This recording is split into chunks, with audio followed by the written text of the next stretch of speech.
Bonjour et bienvenue pour une autre vidéo sur mon défi créatif Libérez votre créativité de Julia Cameron. Donc je vous retrouve aujourd'hui pour faire le bilan de la semaine 10 et commencer la semaine 11. Donc pour ce qui est des pages du matin, ça a à nouveau été un petit peu difficile, mais je travaille sur ne pas faire un demi-tour créatif comme Julia Cameron nous l'a conseillé, donc je pense que c'est plutôt positif. Pour mon rendez-vous avec l'artiste, cette fois-ci je voulais faire quelque chose d'un peu différent, donc je suis allée faire une promenade en forêt. Ça m'a fait beaucoup de bien et je trouve que ça c'est quelque chose qui est très intéressant avec ce programme, qu'on finit par s'autoriser de plus en plus de choses qui en fait nous font du bien et qu'on se refuse pour pas vraiment de bonnes raisons. Donc un des exercices de la semaine c'était de relire ces pages du matin et j'ai trouvé ça un peu difficile parce qu'en fait on voit le parcours qu'on a fait depuis le début du programme, mais on voit aussi toutes les choses dont on se plaint tous les jours et pour lesquelles on fait rien.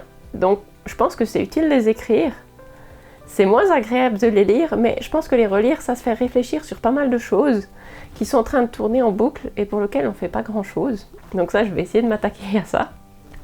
Donc j'ai eu une sorte de synchronie cette semaine. J'avais un rendez-vous médical et je devais attendre 1 heure pour ça. Donc je me suis un peu promenée dans le quartier. Et à 2 maisons de là, il y avait une librairie. Donc forcément, il faut que j'entre dans la librairie. Et j'ai trouvé là-bas, totalement par hasard, une des autrices que j'aime beaucoup, qui était en train de dédicacer ses livres ce jour-là.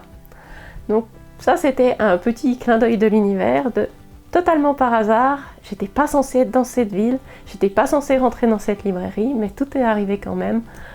Donc j'ai trouvé que c'était un joli moment. Donc on attaque maintenant le chapitre 11 qui s'appelle « Retrouver un sentiment d'autonomie ».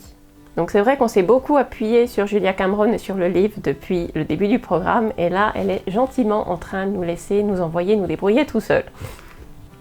Donc c'est un chapitre qui parle d'acceptation de soi, qu'on n'est pas parfait tout le temps, qu'on peut sortir des normes des fois sans que ce soit grave, qu'il faut apprendre à protéger notre artiste et le nourrir avec des choses créatives, et de s'accepter comme on est, ce qui est un truc qui est souvent assez difficile à faire. Alors Julia Cameron nous met en garde de ne pas se fixer seulement sur l'aspect financier, parce que avoir tous des projets créatifs qui soient financièrement stables, ça tue des fois la créativité, et que c'est pas forcément quelque chose de représentatif sur la qualité du travail, le résultat qu'on a eu qui dépend de beaucoup d'autres facteurs. Donc ça c'est aussi quelque chose à travailler et se dire que même si un livre s'est pas beaucoup vendu, c'est pas forcément un échec en soi créativement, c'est juste un échec financier.